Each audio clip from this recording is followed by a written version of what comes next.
हे दोस्तों, मुझे याद है जब मैं 12th में था तब मेरी क्लास में एक लड़का था जिससे मुझे काफी जेलस फील होता था। वो क्लास का टॉपर नहीं था, दिखने में बहुत स्मार्ट नहीं था और अमीर भी नहीं था, बट फिर भी पूरी क्लास उसे पसंद करती थी, यहाँ तक कि टीचर्स, प्यून और प्रिंसिपल भी। इसका रीजन ये था कि उसे लोगों से बात करने आती थी। वो बहुत ही अच्छे से उन सबसे कभी भी और कितना भी बात कर लेता था बिना हेजिटेशन के। तब उसे देखकर मैं अपने आप को ये बोलता था कि अरे ये कोई बड़ी चीज तो है नहीं और मुझे ऐसा कुछ करना भी नहीं है, क्योंकि मुझे जरूरत नहीं है किसी को इम्प्रेस करने की या ऐसा कुछ। जबकि रियलिटी तो ये थी कि मुझे अपने फ्रेंड्स के अलावा और किसी से बात करने बहुत ऑकवर्ड लगता था। मैं ये सब बहाने मार के बस अपने आप को एक्सक्यूज देता था, जो कि गलत था, क्योंकि लोगों से बात करना और कम्युनिकेट करना हमारी लाइफ का एक बहुत बड़ा हिस्सा है और ये एक ऐसी स्किल है जो हम सबको अच्छे से आनी ही चाहिए। पर सैडली हमारा एजुकेशन सिस्टम इस इंपॉर्टेंट स्किल को बढ़ाने के लिए ज्यादा हेल्प नहीं करता और हम खुद भी ड्यू टू इंटरनेट और सोशल साइट्स इस चीज पर ध्यान देने को एकदम भूलते ही जा रहे हैं। लेकिन रियलिटी यह है कि हमारी पर्सनल और प्रोफेशनल लाइफ में सक्सेस पाने के लिए ये स्किल बहुत ज्यादा इंपैक्ट करेगी। मैंने पहले भी अपने एक वीडियो में बताया है कि बातों में बहुत पावर होता है और उससे हम कुछ भी अचीव कर सकते हैं। आप बात करके बड़ी बड़ी डील्स क्रैक कर सकते हो, लोगों को इंस्पायर कर सकते हो, अपने रिलेशनशिप्स को अच्छा कर सकते हो और किसी का भी दिल जीत सकते हो। सो आज मैं आपको कुछ सिंपल ट्रिक्स बताऊंगा जो आपकी ये स्किल को इंप्रूव करने में आपकी हेल्प करेगा। So let's begin. Technique number 1, the flooding smile. William B Stanhard एक स्टॉक ब्रोकर थे।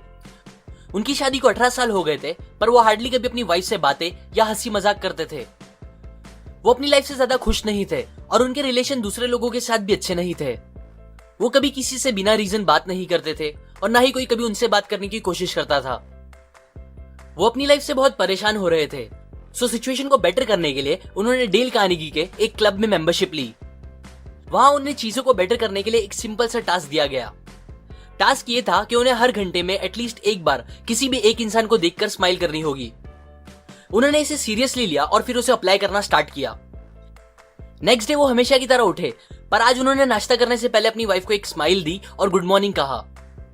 ये देखकर वाइफ एकदम शॉक हो गई कि आज वो इतना अलग क्यों बिहेव कर रहे हैं।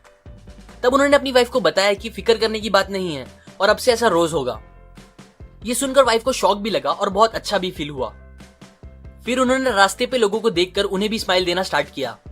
न्यूज़पेपर वाले को, टिकट वाले को, एलिवेटर बॉय, अपने कलीग्स को और ऑलमोस्ट सबको देखकर उन्होंने स्माइल करना स्टार्ट कर दिया।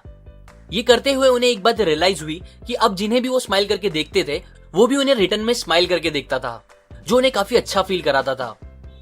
और बिकॉज ऑफ दिस अब धीरे धीरे उनके कलीग्स ने भी उनसे बात करना स्टार्ट कर दिया था और बात करने पे ये भी बताया कि कैसे पहले वो लोग उन्हें एक खड़ूस इंसान समझते थे। ये टास्क करके उन्हें कहा गया था कि वो अपने एक्सपीरियंस दूसरे मेंबर्स के साथ भी शेयर करें। सो उन्होंने एक लेटर में ये सारी चीजें बताई और कहा कि इस एक सिंपल चीज ने उन्हें और उनकी वाइफ को इतनी खुशी दे दी है जितनी कभी उन्हें सालों में भी नहीं मिली थी।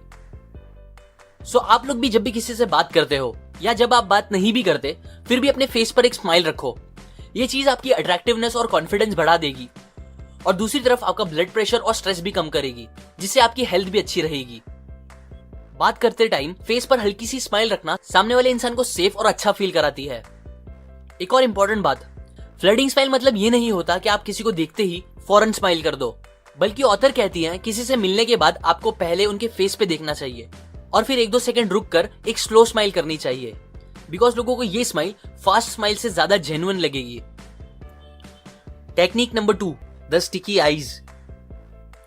सोशल एक्सपर्ट्स कहते हैं एक बहुत ही कॉमन मिस्टेक जो ज्यादातर लोग करते हैं वो ये है कि वो जब किसी से बात करते हैं तो वो सामने वाले इंसान को देखने के बजाय इधर उधर ज्यादा देखते हैं। अब उनके इधर उधर देखने का रीजन कुछ भी हो, लेकिन ये चीज सामने वाले को ये सिग्नल देती है कि आप उनकी बातों में इंटरेस्टेड नहीं हो और ऑब्वियसली ये बात किसी को पसंद नहीं होती। सो अगर आपको सामने वाले के साथ अच्छा रिलेशन बनाना है या एक अच्छी कन्वर्सेशन करनी है तो कभी भी ये सिली मिस्टेक मत करो। बेस्ट ये है कि आप बात करते टाइम लोगों की आंखों में देखो और आई कांटेक्ट बनाओ। लेकिन एक बात याद रखो, स्माइल करना, आई कांटेक्ट बनाना ये सब बेस्ट है अगर सामने वाला आप में और आपके रिएक्शन में इंटरेस्टेड है तो, वरना ऐसा करना सामने वाले को क्रीपी और अजीब भी फील करा सकता है। इसीलिए थोड़ा सोच समझ के ये दोनों चीजें यूज करना। Technique number 10, match the mood. आपके साथ कभी ऐसा हुआ है कि आपका मूड बहुत खराब हो, आप सैड हो और उसी टाइम कोई इंसान आके आपसे एकदम फुल एक्साइटमेंट में जोर जोर से आपसे बात करने लगे। यूजुअली आपको भी एक्साइटमेंट अच्छी लगती हो, लेकिन बस उस टाइम पे आपको उस इंसान से थोड़ी चिढ़ होने लगे। या फिर कभी इसका उल्टा हुआ हो, जब आप एकदम एक्साइटेड हो और कोई आके आपसे एकदम सैड बातें करने लगे। मोस्टली जब लोगों के साथ ऐसा होता है तो उन्हें उन अलग मूड वाले लोगों से दूर जाने दिल करता है, स्पेशली अगर उस इंसान के साथ उनका क्लोज रिलेशन ना हो, मतलब वो कोई नया इंसान हो या जिससे वो ज्यादा बात ना करते हो, कोई ऐसा इंसान हो। अब ये होता है बिकॉज ऑफ मूड मिसमैच। इसीलिए जब आप किसी से बात करना स्टार्ट करो तो आप पहले इस बात पे ध्यान दो कि सामने वाले का मूड कैसा है। अगर वो सैड या लो मूड में है तो आप डायरेक्टली एकदम ज्यादा एक्साइटमेंट में उनसे बात मत करो, बल्कि स्टार्ट में थोड़ा आराम से बात करो और फिर धीरे धीरे अपने मूड और एक्साइटमेंट लेवल को बढ़ाओ। ये चीज सामने वाले का भी मूड अच्छा कर सकती है। Technique number 15 to 17, never the naked job, city and introduction.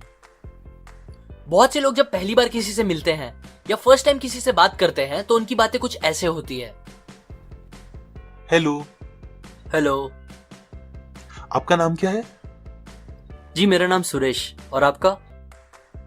मेरा राजेश। ओह, अच्छा नाम है। मैं असल में सॉफ्टवेयर डेवलपर हूँ। और आप? जी मैं एक इंजीनियर हूँ। ओह, गुड गुड। तो आप रहते कहाँ हो? जी मैं थाने में रहता हूँ। और आप? मैं वसई। ओह, नाइस नाइस। बस अब वापस एक ऑकवर्ड साइलेंस, और उसके बाद दोनों को ये नहीं समझ में आता कि आगे वो क्या बात करे। तब वो दोनों बस चाहते हैं कि वो कैसे भी उस सिचुएशन से बाहर निकले। और ये होने के बाद नेक्स्ट टाइम अब दोनों एक दूसरे को जितना हो सकेगा अवॉइड करेंगे, क्योंकि उन्हें फिर वो ऑकवर्ड सिचुएशन से डील नहीं करनी होगी।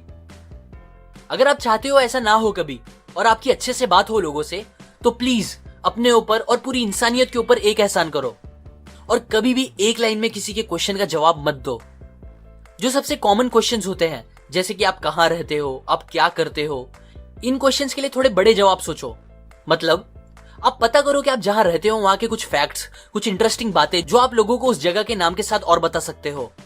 वैसे ही आपके प्रोफेशन से रिलेटेड कुछ इंटरेस्टिंग बातें जो आपको लगता है लोगों को या आपको खुद को बात आगे बढ़ाने में मदद करेगी, वो बोलो। और प्लीज अगेन, अगर आप चाहते हो आपकी अच्छे से बात हो सामने वाले से, तो उन्हें कभी भी बस एक लाइन का आंसर मत दो। Technique number 20, parroting.